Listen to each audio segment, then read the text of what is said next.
Mulai sekarang, saya tidak mau lagi lihat ini.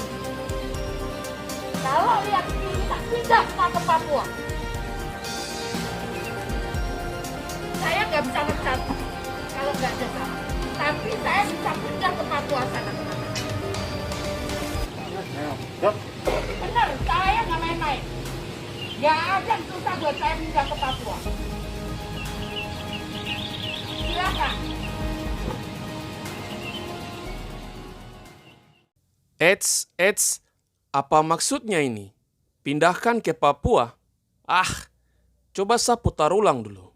Mulai sekarang, saya tidak mau lagi lihat seperti ini. Kalau lihat seperti ini, tak pindah semua ke Papua. Saya nggak bisa mencat kalau nggak ada salah. Tapi saya bisa pindah ke Papua sana, teman-teman.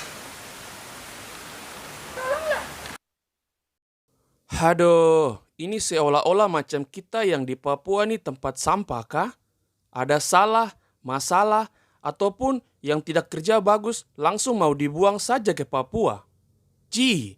Sujadikan kita nih tempat sampah baru mau bilang Papua maju bersama-sama dengan Indonesia.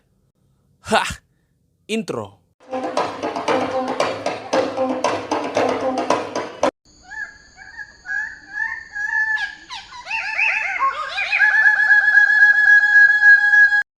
Hai, selamat datang di channel Tongpu Cerita, yaitu channel yang membahas seputar hal tentang Pulau Papua.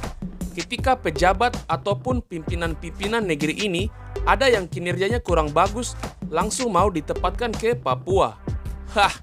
Sebenarnya ini bukan hal baru teman-teman, menjadikan Papua sebagai tempat pembuangan.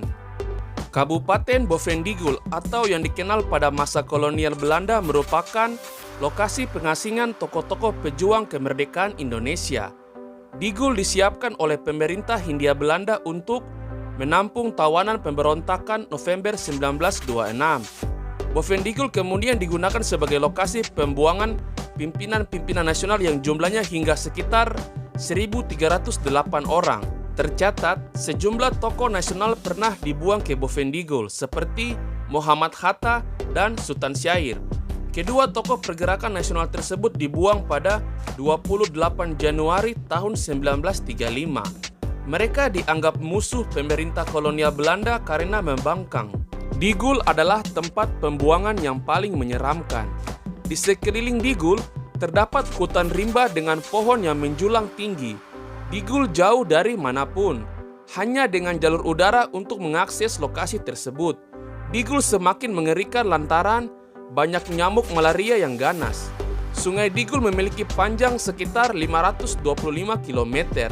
Selain panjang, ada banyak juga buaya di sungai. Penjara Digul yang di Papua ini memang menjadi tempat pengasingan atau pembuangan bagi orang-orang yang menentang kolonial Belanda pada waktu itu. Beberapa minggu yang lalu, ada peristiwa di mana Pas Pampres yang terjebak penyekatan.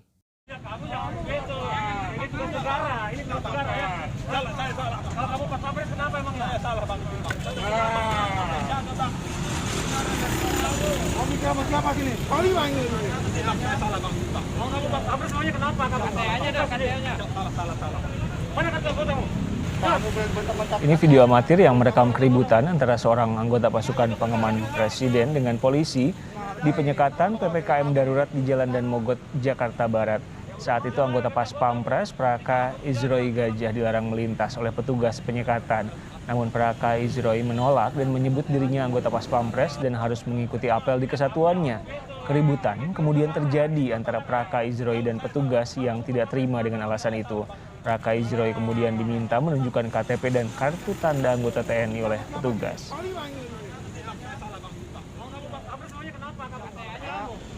Di mana Pas Pampres tersebut adalah pengawal dari Wakil Presiden Republik Indonesia. Sehingga informasi yang tersebar luas di masyarakat yaitu Wakil Presiden Republik Indonesia mengatakan pihak yang menahan Pas Pampres tersebut harus dimutasikan ke Papua. Lagi-lagi dibuang ke Papua. Namun, informasi terbaru yang beredar bahwa pernyataan Wapres meminta polisi yang tindak pas pampres saat PPKM dimutasikan ke Papua adalah salah. Faktanya, pesan berantai tersebut dipastikan hoaks.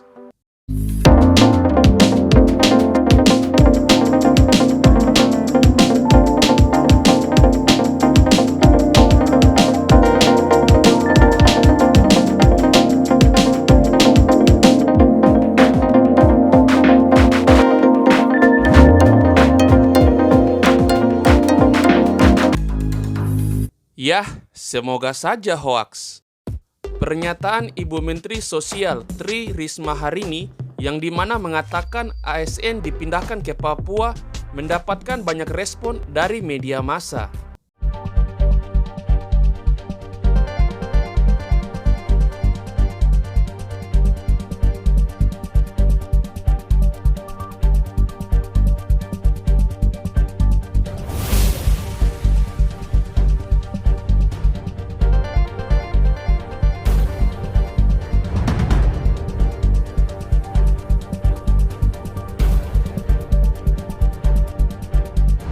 Secara tidak langsung mengafirmasikan pandangan rasis Indonesia terhadap Papua, di mana menstigmakan Papua sebagai wilayah yang terbelakang.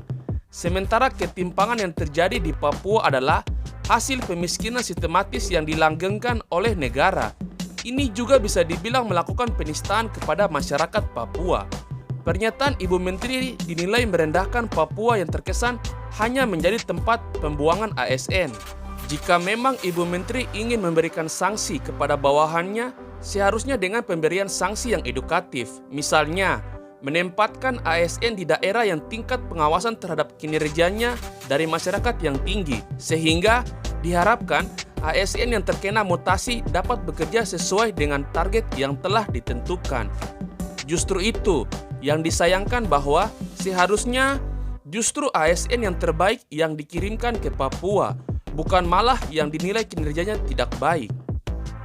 Tapi mungkin saja Ibu Menteri tidak bermaksud merendahkan Papua, tetapi memindah tugaskan ke lokasi terjauh, di mana kalau di Papua kan jauh dari keluarga, kerabat, serta jauh dari zona kenyamanan di lingkungan yang sekarang.